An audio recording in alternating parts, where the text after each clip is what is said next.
the things that's unique when speaking to the big dogs is that you really are facilitating more of a discussion and doing much less presenting.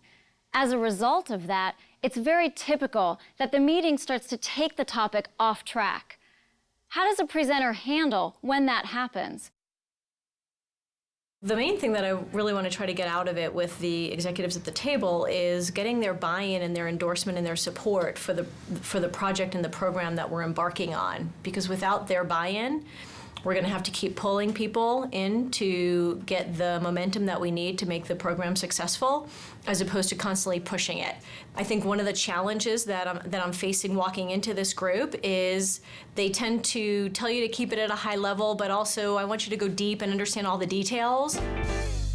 In this segment, you'll learn how to acknowledge the disagreement and let the discussion happen, handle the objections, get help from your sponsor, and agree to follow-up meetings and next steps.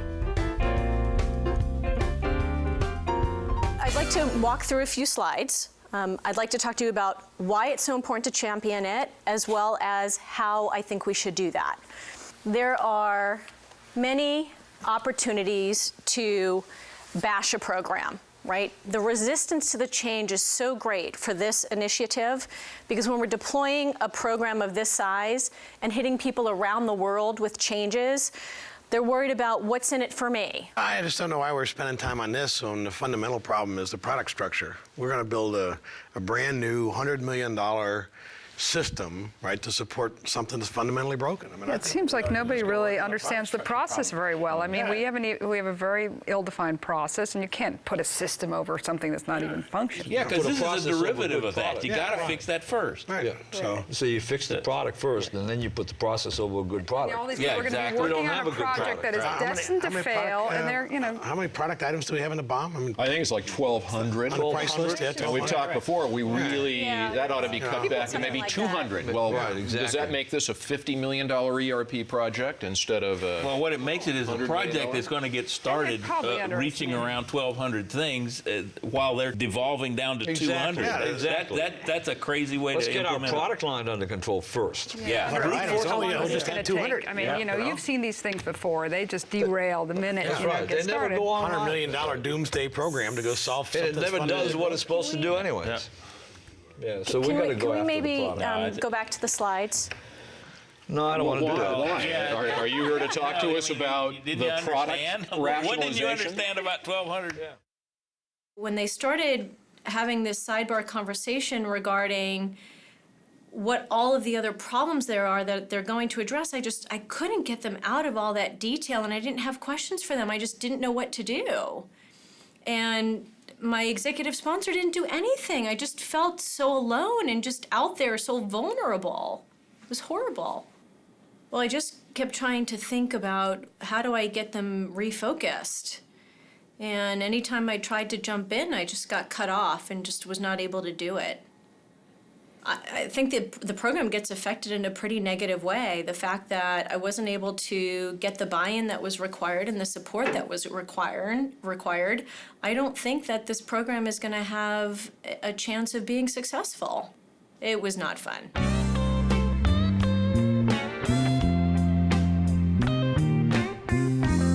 The problem she was trying to solve wasn't the problem that we were interested in solving. Mm-hmm. We wanted to solve a different problem, and she wanted to stick with the process problem she wanted to solve. And you did it very meekly. You were almost apologetic. He laid a different problem on the table, and you didn't relate to that problem or even attempt to tie the two together for him. Or in sales terms, you didn't handle the objection. You can't cut off that conversation too prematurely. Right. This is kind of a, you know, how many seconds does a quarterback get before they got to throw, right?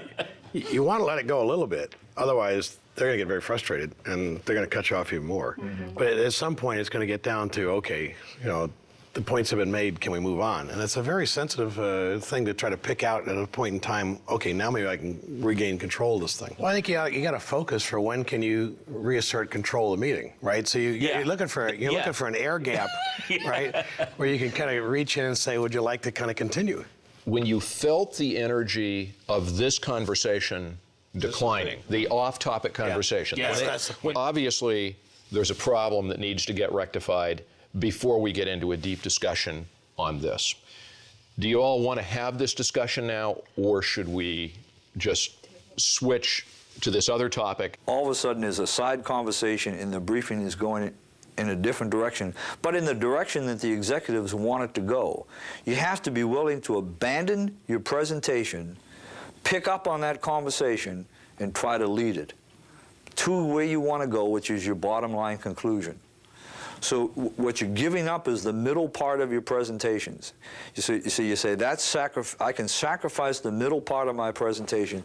I'm going to participate in this conversation. I'm going to lead it because I'm in charge to where I want it to go, which is to my conclusion. Let's watch now as Randy applies this advice. And the objective today is really to gain commitment across the people in this room for how we're going to support and champion the program. Change is really hard, right? You've all been part of large change initiatives. We've talked about what this means, how much money we're spending. It's $100 million.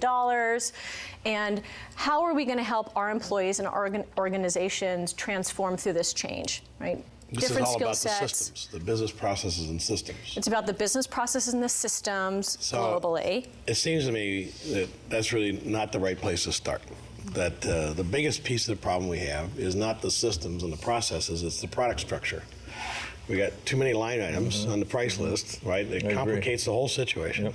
And what you're really proposing is we put together a new system to go automate ordering and manufacturing for something that's fundamentally broken in the first place. Why don't we go deal with the root cause problem? I agree. We need to clean up the product. We need to get down to the fundamental cause of the problem. About that. Yeah, can I just address that really quick? Because that is a root cause of the problem, and as part of the due diligence behind what we're trying to implement with the new process, it will actually reduce the number of SKUs.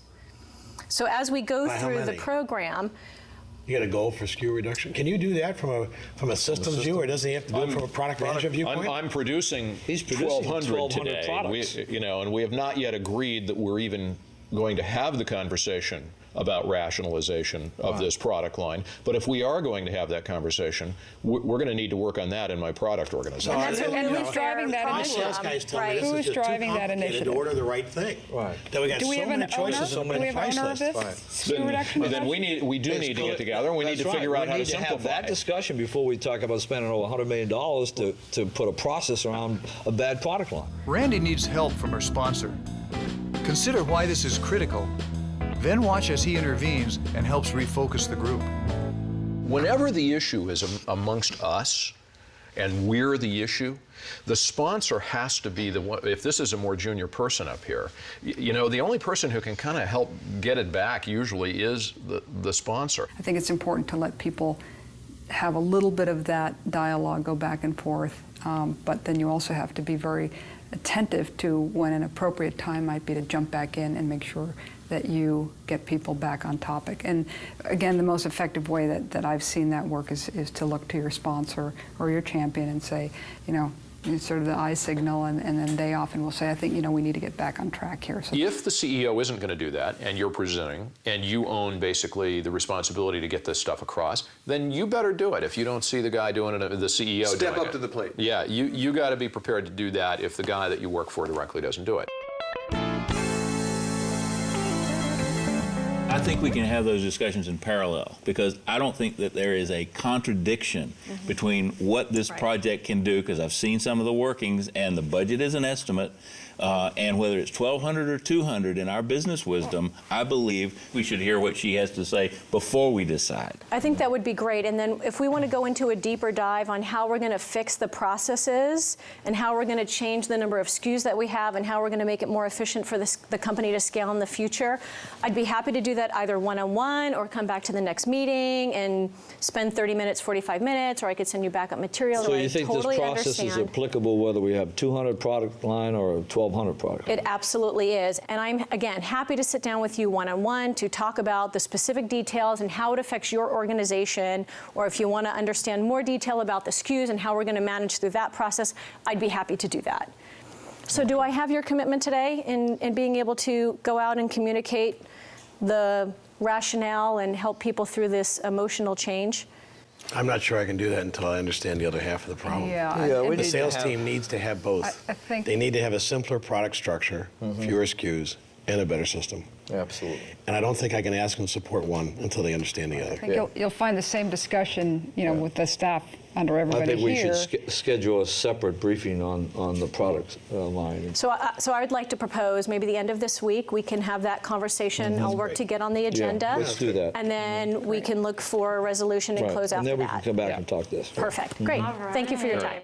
The second time through, I think I was able to be more assertive and feel more confident with the team in my content, and also driving them to a common conclusion on how we were going to address the challenges. The great thing was my executive sponsor completely supported me and helped in any areas where I struggled. So I think that was absolutely critical in moving the team along. I think in my behaviors as well, the opportunity to step in and try to address some of the existing problems without allowing it to go too far along, but trying to find that right balance of let them talk a little bit, but then at some point you need to cut it off and say, let's table that discussion for another time. Maybe there's another opportunity to talk about that. I think finding the right balance between where is it your place to step in, and then if you sort of feel like maybe you are getting too aggressive, you can look to your executive sponsor for the support, because they're allowed to be more aggressive. The next time your executives take the meeting off track, acknowledge the disagreement and let the discussion happen. Handle the objections, get help from your sponsor, and agree to follow-up meetings and the next steps.